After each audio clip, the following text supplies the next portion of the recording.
Close Sports Pulse USA Today Sports Jorge Ortiz and for the wins, Ted Berg look back on exciting World Series and what's ahead for both teams. USA Today Sports Los Angeles, George Springer, standing in the middle of the raucous Houston Astros clubhouse Wednesday night, completely drenched in beer and champagne, his shoes covered in alcohol on the floor, tightly held the trophy, refusing to let it go. He kept looking around the room, glanced at his general manager in back of him, never saw his manager, and broke into this sly, almost mischievous grin.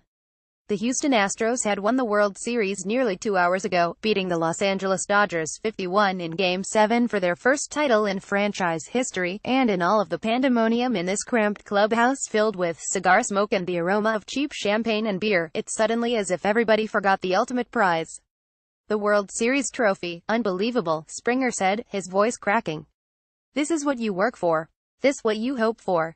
This is what you dream. We really did it. More from Game 7. It was earlier in the evening when Springer was standing on the massive stage on the Dodger Stadium infield, accepting the World Series MVP award on TV.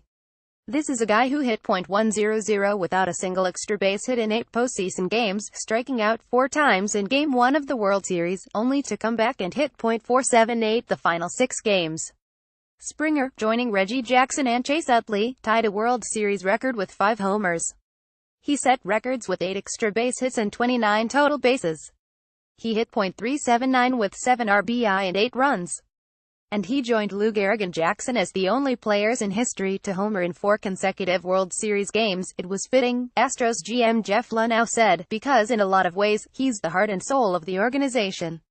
This guy has so much talent, but he's a leader with so much enthusiasm. He was the one who started Club Astro with the music, the fog lights, and all of that stuff. There's no better guy to win a World Series MVP. It was a beautiful trophy, the first of its kind in the Astros organization, but to be honest, Springer said, shrugging, he had no idea what happened to it. He didn't really care. The one he wanted he was clutching and holding next to his chest. You dream of this as a kid, Springer says, holding up the World Series trophy. Now, here I am, holding up a World Series trophy. This is for the city. This is for our fans. This is incredible. Springer, who was in Houston during all of the miserable days, on a team that lost at least 106 games 3 consecutive years, and now here he was, holding the greatest prize in franchise history and starting to wonder when someone might notice he still has the trophy in his possession. I will probably give this to manager A.J. Hinch, Springer said, but you never know. I don't see anybody asking for it. No one is. I might just hang on to it. You think anyone would notice? Well, it might look a little funny at the World Series parade without the trophy, but considering it's Springer, who opened the door in this game with a leadoff double, and slammed it shut with his torn homer in the second inning off Dodgers starter Yu Darvish, the city of Houston is willing to overlook a whole lot of things. 4 years ago, they were laughingstocks, losing at least 106 games 3 years in a row, including 111 in 2013, prompting Luhnow to even change his licenses plate to GM 111. I wanted to feel that pain, Luhnow said, every time I got in my car. Today, they're champions, leaving grown men like Astros President Reid Ryan crying, and franchise icons Jeff Bagwell and Craig Biggio getting sentimental too. This is a franchise born in 1962 that had some great teams along the way. They had Nolan Ryan and Jose Cruz. They had Mike Scott and Ken Caminiti. They had Roy Oswalt and Lance Berkman. And, of course, Bagwell and Biggio for 20 years. They earned 10 playoff berths during those years, winning 3 consecutive division titles, and 4 out of the 5 years, and even reached the World Series in 2005, yet, until past week, they had never even won a World Series game, let alone sniffed a title. This is a great team, said Bagwell, inducted this past summer into the Hall of Fame. I don't think the world knew it. Well, they do now. Nobody wanted us to win this whole thing. Everybody else wanted the big teams. But we beat the Red Sox. We beat the Yankees. And now we beat the Dodgers. Pretty cool. This isn't the old school Astros that Bagwell and Biggio grew up with during their Hall of Fame careers. They hated when players stood on the top step instead of sitting back in the dugout. It drove them crazy when players flipped their bats after homers. They hated this new era, preferring cigar-chomping scouts with sun-baked arms than pimple-faced kids sitting in front of their computer screens making baseball decisions using analytics. Things are different. Baseball is different, Bagwell said.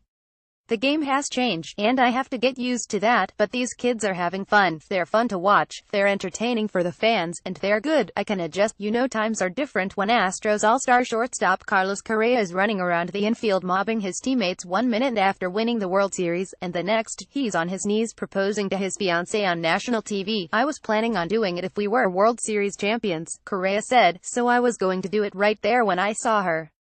I don't think that's a stage you can create. You just have to let it happen, says Springer. That's very Correa. I'm very happy for the guy. He gets a ring. She gets a ring. And everybody wins. Springer, himself, is getting married in January to Charlize Castro. Starter Justin Verlander is getting married this weekend in LA to model Kate Upton. Why, even catcher Brian McCann's mom is getting remarried to former Yankees teammate Mark Teixeira's dad. Really, we're matchmakers, Teixeira said. So now Brian and I get to be stepbrothers. Yes, these are your 2017 Astros, where everything is unscripted, featuring one of the most talented nucleus in all of baseball with a brilliant manager in A.J. Hinch, the mad genius of Lanao, and a scratch golf billionaire owner of Jim Crane. It's a crazy journey, man, all to have said. Those 100 losses, 3 years in a row, it's not easy. But I kind of believed in the process. I believed in what Jeff Lanao and Jim Crane used to tell me, hey, we're going to be good. We're going to be good. Then this year in spring training, I realized, like, this is the team. It's something in our clubhouse. I was like, okay, I kind of like believed it was the year. Everybody did it, and now we're here, and still trying to wrap their minds around it, almost in a state of shock, becoming the first team to win their first World Series championship on the road since the 1955 Brooklyn Dodgers. I haven't stopped crying, said Laura Springer, George's mother. I started crying when he led off the game with a double. I cried more when he homered. I calmed down a little bit, but once the 7th inning came around, I cried the rest of the game. The Astros, who partied deep into the night at their downtown LA hotel, are scheduled to fly out Thursday afternoon, get ready for the parade, and let their fans know they have grown up before their very eyes, bringing home baseball's ultimate prize. I can't stop crying because it's been heartbreak every time, said Reed Ryan, son of Hall of Famer Nolan Ryan. I kept waiting for the other shoe to drop, and it didn't. I was born in Houston, was a bat boy for the club, and I know the DNA of this city and this club. These are tears of joy. We did it. We really did it. They took on everyone in the AL West, and won 101 games. They knocked off the Red Sox in the AL Division Series. They beat the Yankees in 7 games in the ALCS. Now, they beat a third historic franchise. Those are the teams that go after the big-name guys, Astros starter Dallas Keuchel says, and get the big-name guys. But we're a big-name team now too. Everybody wants to come to Houston again. The prominence is back. We're here to stay. Now, if they can only get that trophy back from Springer. Follow Nightingale on Twitter and Facebook. Gallery Best of the 2017 World Series.